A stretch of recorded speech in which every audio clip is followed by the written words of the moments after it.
Assalamualaikum warahmatullahi wabarakatuh. Salam sejahtera bagi kita semua. Jumpa lagi dengan saya Muhammad Idris. Di sini saya akan membahas atau akan menjelaskan kepada kalian mata pelajaran produktif akomodasi perhotelan, yaitu housekeeping atau tata graha.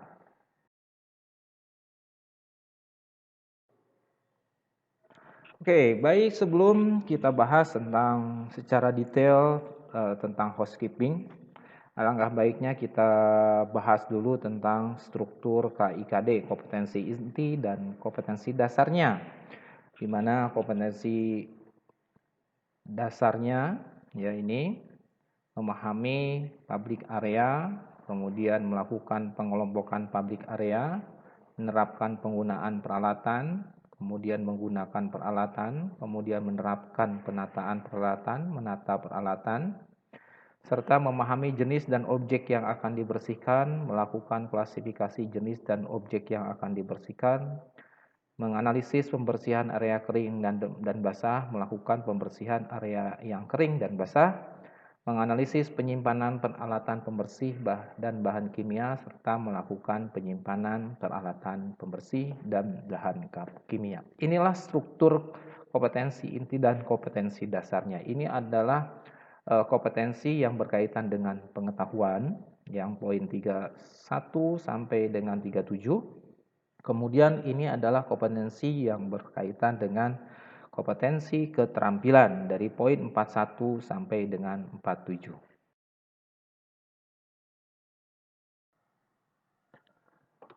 Di dalam operasional suatu hotel tentunya mempunyai struktur organisasi. Demikian juga di tiap-tiap atau di masing-masing departemen pastinya juga mempunyai struktur organisasi.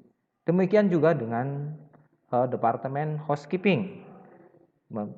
Departemen housekeeping juga mempunyai struktur organisasi, di mana dalam struktur organisasi ini akan memudahkan, artinya di dalam mendelegasikan tugas dan tanggung jawab dari masing-masing section yang ada di bagian housekeeping tersebut. Departemen housekeeping dipimpin oleh seorang eksekutif housekeeper. Ada juga yang menyebutnya housekeeping manager, di mana eksekutif housekeeper dibantu oleh seorang asisten eksekutif housekeeper. Kemudian juga di dalam tugas-tugas administrasi dibantu oleh seorang secretary. Kemudian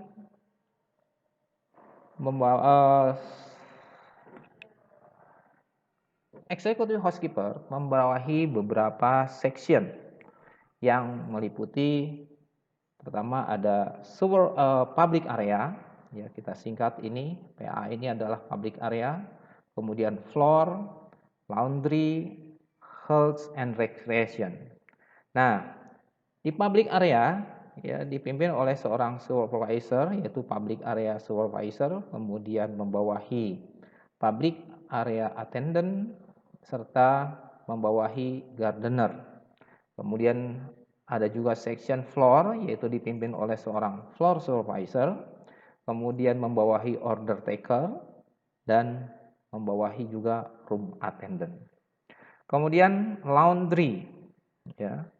Laundry dipimpin oleh laundry supervisor, kemudian laundry supervisor membawahi ada laundry attendant, linen runner, guest valet, dan seamstress. Kemudian health and recreation membawahi fitness attendant, spa and massage, serta pool attendant.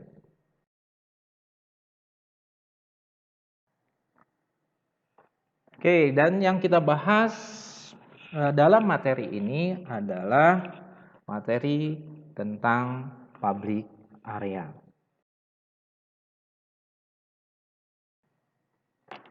Pengertian public area adalah ruang yang berada di dalam kawasan hotel yang diperuntukkan bagi tamu atau para pengunjung hotel dalam melakukan aktivitas selama berada di hotel, dan bagi para karyawan hotel dalam melaksanakan aktivitas pelayanan di hotel tersebut.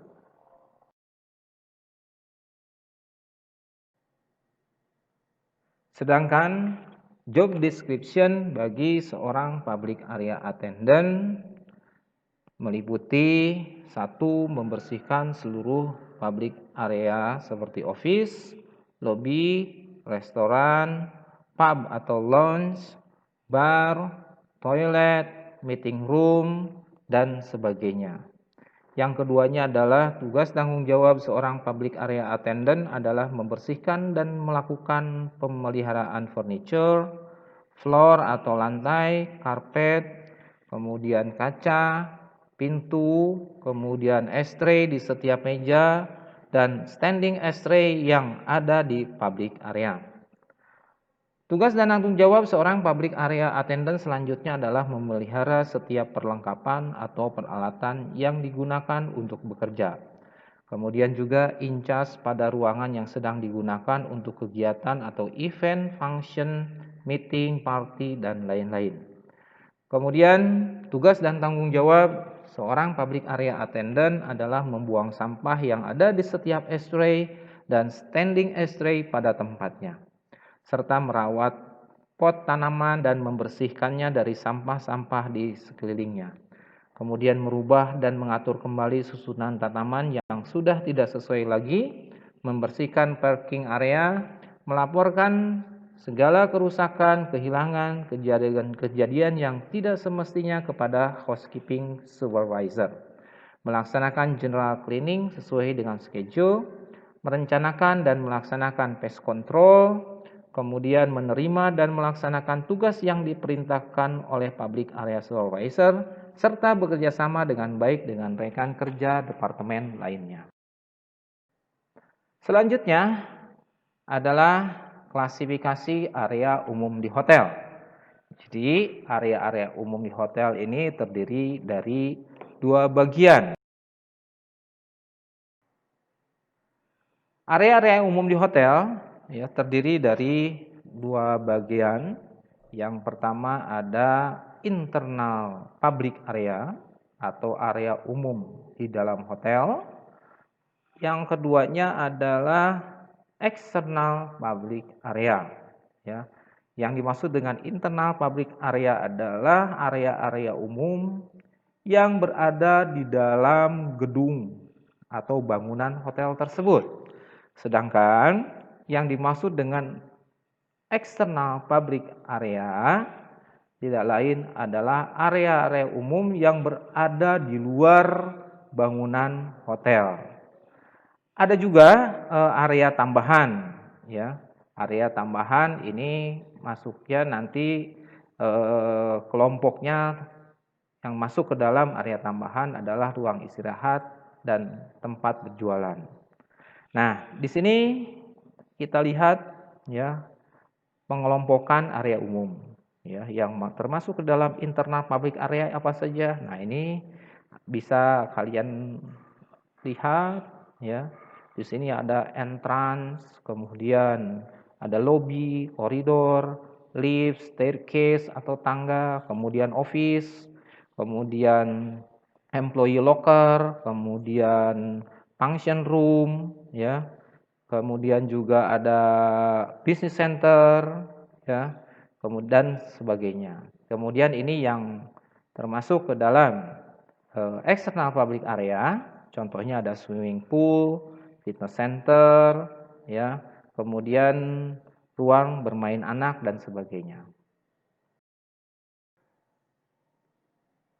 Untuk waktu pembersihan area-area umum di hotel biasanya dibuatkan jadwal atau cleaning schedule. Di dalam cleaning schedule ini dibagi menjadi 4 bagian. Ada yang masuk ke dalam jadwal pembersihan harian atau daily cleaning schedule, kemudian jadwal pembersihan mingguan atau weekly cleaning schedule, kemudian jadwal pembersihan bulanan atau monthly cleaning schedule, serta jadwal pembersihan tahunan atau yearly cleaning schedule. Kenapa harus dibuat seperti ini? Tidak lain adalah bahwa di dalam area umum di hotel ada area-area yang memang harus dibersihkan setiap hari. Kemudian seperti lobi, kemudian area-area di front office, kemudian juga area-area di lift dan sebagainya. Itu harus dibersihkan tiap hari. Karena apa? Karena setiap tamu pasti akan lalu lalang ke area-area tersebut yang kalau nantinya area-area tersebut kotor, ya dampaknya tentu sangat negatif terhadap image hotel tersebut.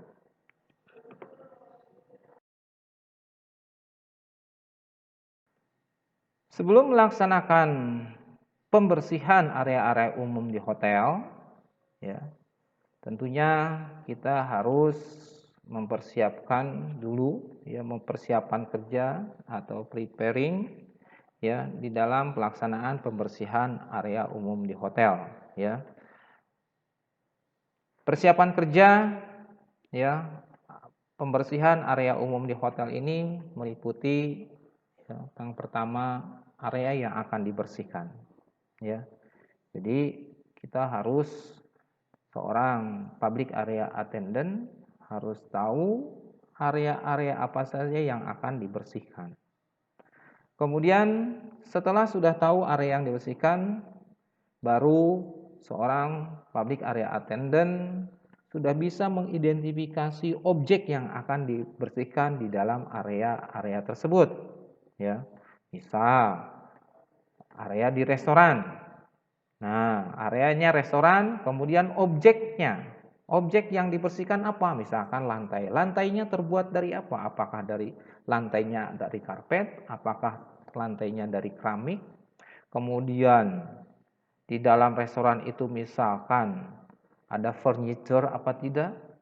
Nah, inilah yang harus diperhatikan oleh seorang public area attendant.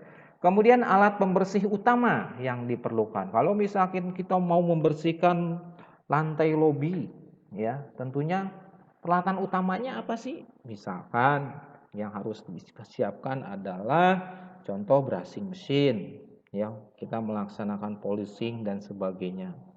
Kemudian alat pendukung kerja yang digunakan. Alat pendukungnya apa? Misalkan kalau kita membersihkan misalkan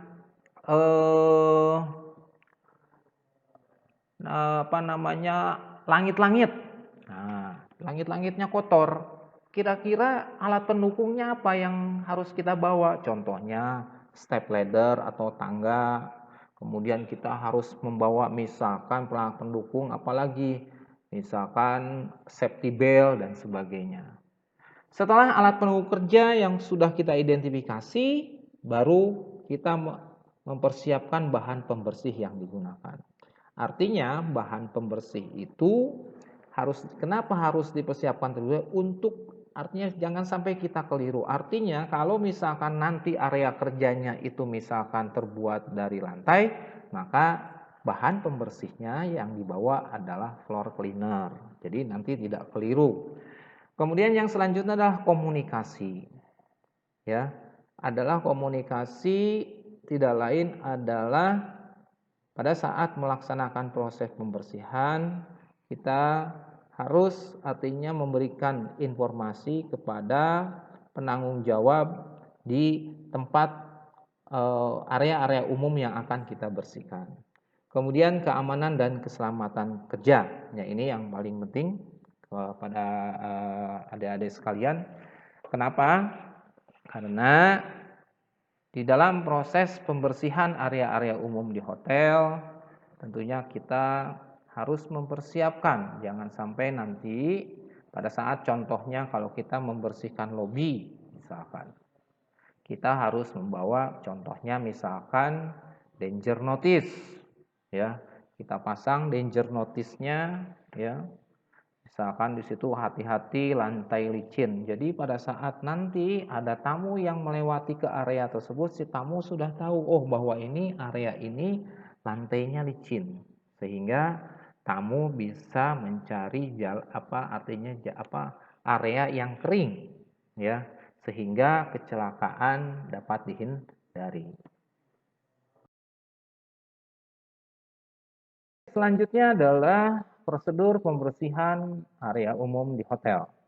Ya, ini tidak lain adalah jadi untuk memastikan di dalam proses pembersihannya satu berjalan lancar, kemudian peralatan yang digunakan juga sesuai, serta menggunakan bahan pembersih yang tepat serta prosedur proses pembersihannya.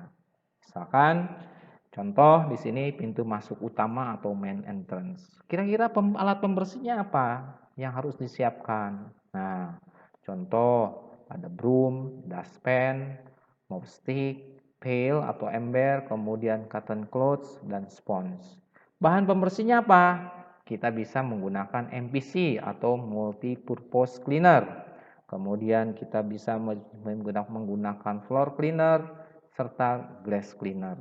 Prosedurnya, nah ini ya. Pertama menggosok rak-rak air dan ini sebagainya. Ya.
Demikianlah materi pembelajaran mata pelajaran housekeeping untuk pertemuan pertama kita kali ini.